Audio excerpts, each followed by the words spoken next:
ওপরওয়ালা সব শেষ করে দিলে এই পচা ধান দিয়ে আমি কি করব?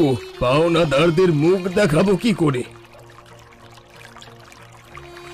ভাবলেই হবে রতন কাকা, ভাবলে কি আর পেটের ভাত জোটে, না ধারের টাকা শোধ হয়? ইমরান বাবা, তুমি এই দুর্যোগের মধ্যে এখানে? দুর্যোগ তো আমার লাইফে চলছে রতন কাকা। 3 মাস হয়ে গেল, মেয়ের বিয়ের সময় এক ডাকে নগদ টাকা তুলে দিলাম, আর এখন সুদের টাকা তো দূর, আসলের দেখাই নেই। বাবা, একটু দয়া করো, দেখতেই তো পাচ্ছ ভরা বর্ষায় আমার সব ফসল জলের তলায় তলিয়ে গেছে, একটা ধানও ঘরে তোলার মতো নেই।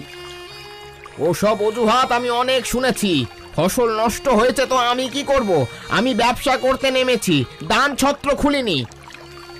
আর একটা সুযোগ দাও বাবা, আমি তো পালিয়ে যাচ্ছি না, এই গ্রামেরই মানুষ। 3 মাস ধরে এই একই কথা শুনছি, আর না, পরিষ্কার শুনে রাখো, আগামী 1 মাসের মধ্যে যদি আর পুরো টাকা সুদে আসলে ফেরত না পাই, তবে এই জিম্মি রাখা জমি আমি নিজের নামে লিখে নেব।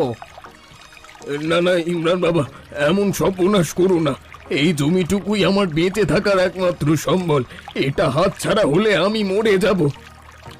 মরো কি বাঁচো সেটা তোমার ব্যাপার, আমার টাকা চাই, ব্যাস। সময় মাত্র 30 দিন, একদিন বেশি হলে এই জমিতে আর পা দিতে দেব না। ওফ রিমি, আজ আবার লেট। বসের ঝাড় খাওয়া থেকে আজ কেউ বাঁচাতে পারবে না আমাকে। আমি তো জানি তুমি দেরি করবে, ওই জন্যই তো আমি সবকিছু গুছিয়ে দিয়েছি। এই নাও, চটপট খেয়ে নাও তো। Thank you.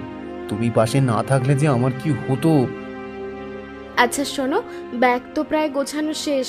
এই বর্ষায় তোমার শ্বশুর বাড়ি যাচ্ছি, তোমার স্পেশাল কি কি নেব বলো তো? পছন্দের কোনো জামা কাপড়? আরে আমার আবার পছন্দ, তোমার যেটা ভালো মনে হয় নিয়ে নাও। শোনো, বিয়ের পর প্রথমবার জামাই হিসেবে যাচ্ছি, একটু ভালো পাঞ্জাবিটা কিন্তু নিও, হ্যাঁ? ও আচ্ছা, নতুন জামাইয়ের দেমাকি আলাদা। তা অফিস থেকে ফেরার সময় কিন্তু মনে করে বাবা মার জন্য ভালো দেখে মিষ্টি আর কিছু ফল এনো, খালি হাতে যাওয়া কিন্তু যাবে না। একদম ম্যাডাম, একদম টপ কোয়ালিটির মিষ্টি আর রিমিকার পছন্দের রসগোল্লা সব রেডি থাকবে। আর হ্যাঁ, বাবার জন্য একটা ভালো ফতুয়া আর মায়ের জন্য একটা সুতির শাড়ি এনো, মনে থাকবে তো? সব মনে থাকবে, আমার বউ বলেছে মনে না রাখলে হবে। এখন আমি চললাম গো, হ্যাঁ? সাবধানে যেও।